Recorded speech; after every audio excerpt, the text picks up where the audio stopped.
Yeah, this is Cecil again.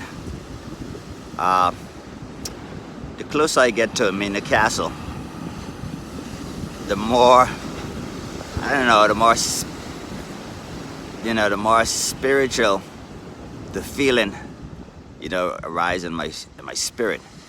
This this castle is real. It's literally this dungeon. They call it a Mina dungeon around here. And unlike what we were taught about the Bible, and we were taught things about honor your father and your mother and the 10 Commandments and all. I just want to say something a little. This might not be for you, so if this video ends, if you're not on the spiritual side, maybe you shouldn't watch this. But God made a promise to Abraham about his seed and his descendants.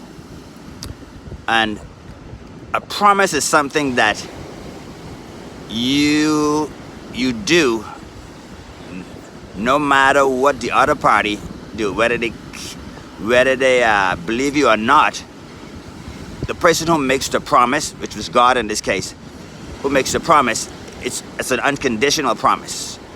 There's nothing that you can do about a promise. So Abraham had children and children and children. And then God talked to Moses. But unlike the promise, God entered a covenant with the children of Israel. God says, this is a covenant. Now, the difference between a covenant and a promise is a covenant is that agreement has to be entered into with both parties. And both parties have to agree to it. It has to be signed and sealed. Back in the day, in ancient times, sealed with blood, I guess, things like that. So unlike the promise to Abraham, God made a covenant with the children of Israel. And he told them, do these things to make it simple. Be nice to your neighbor. You love your neighbor as yourself. Don't covet your neighbor's wife. Don't cheat. Don't steal. Don't kill. Honor your father and your mother. All these things. He made a covenant. So he was telling the children of Israel, I will do this if you do that. The covenant was broken because the children of Israel basically decided, well, these things are too hard. And they basically decided to do their own things. So in the book of Deuteronomy, the 28th chapter, as part of the conversation that God was having with the children of Israel, he basically said, listen, if you don't obey this covenant, I'm going to put you into slavery again. Again meaning, okay, I brought you out of Egypt, out of the house of bondage. And if you don't continue in my covenant, I'm going to send you back into bondage again.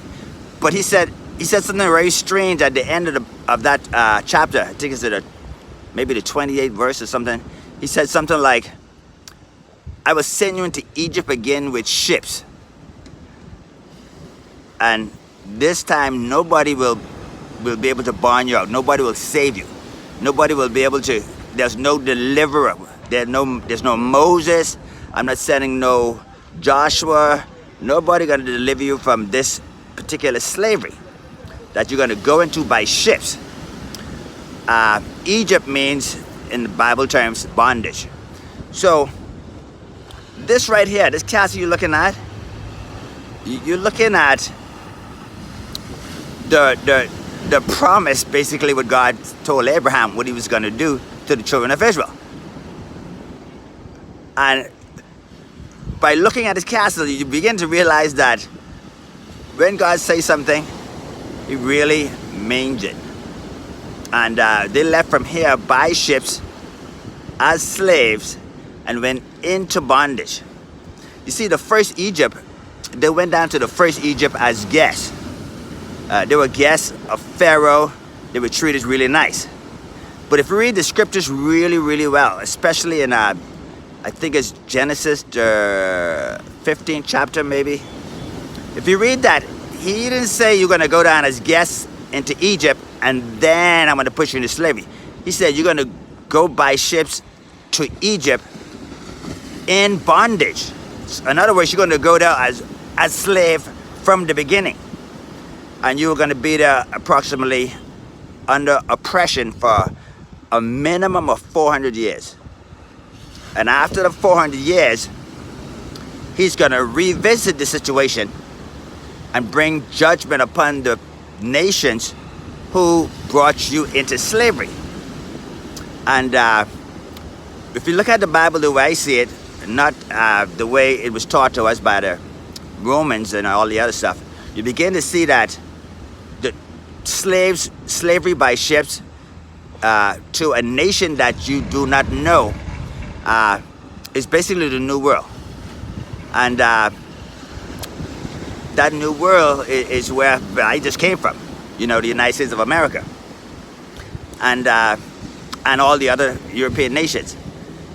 So this is a very, very serious situation. So 400 years just upped at the end of 2020. It was 1619 to 2019. And the completion of the 400 years is the 12 months that leads you to 2020. And if you look at things the way I see it, at the end of that 400 years that just ended in 2020, the world has become a totally different place when it comes down to travel, when it comes down to restrictions, when it comes down, it's almost as if the world is going into bondage, you know, into some kind of a slavery. But with that in mind, if that is the case, and if God is actually doing this and what I'm saying is true, that is telling me something that you haven't learned in church. The children of Israel is supposed to be coming out of slavery, and the world and the people who took them into slavery should be going into slavery.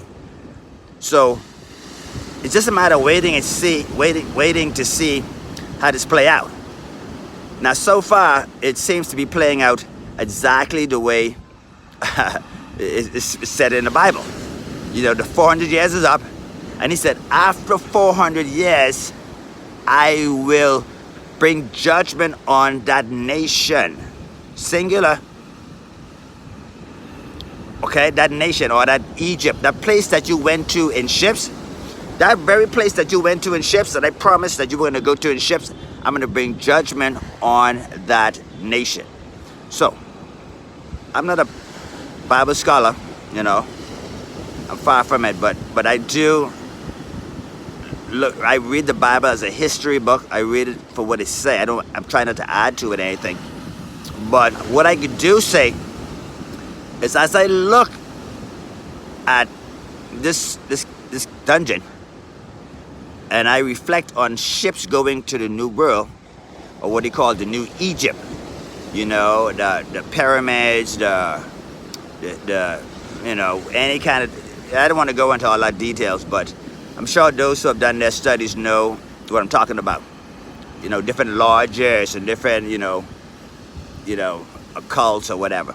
But anyway, well, I see that 400 years is up. I see that at the end of 400 years, judgment began to start on the world as far as coronavirus is concerned. You know, famine and pestilence, supposed to want to be those things. They've been around forever, famine and pestilence. But famine and pestilence and a worldwide grip on power and control in the form of, you know, this virus, hey, who knows? But I would say, you know, like I said, if you're not spiritual, this video is not for you. But if you want to know the other side of the story and what God might be doing, because I might be right, you know, and you might have never heard this before. So if I'm right, you might be one of the lucky ones to say, my goodness, I'm so happy I watched this video. You know? So what you have to lose? I mean, you have nothing to lose. Now you see both sides of the story. You see both sides of the, what they call the history of the Bible, the history of the children of Israel. And then time will tell whether things are going to play out the way I perceive it's going to play out in the Bible. But anyway, I'm going to end this right here. But this is the castle. And, you know, this is the castle, the gate of no return. And like anything else, you know, God is the God of the whole world. There's only one race. It's the human race. But God chose a people, a particular people, to set an example for the rest of the world to see, so they could come back to Him after they were fallen, after man fall from grace. And well, the people didn't keep to the covenant, so they went into slavery. And then He sent His Son, Jesus Christ, or Yeshua, to die for the sins of the whole world. And in that, He's redeeming the whole world to Him. But, and that's a big but, and this is in the Bible, at the end of things, the way things are coming in, He said He's going to revisit the physical children of Israel. The physical children of Israel, because He made a promise to Abraham. He's going to revisit them, wake them up, let them know who they are, and bring them out of bondage.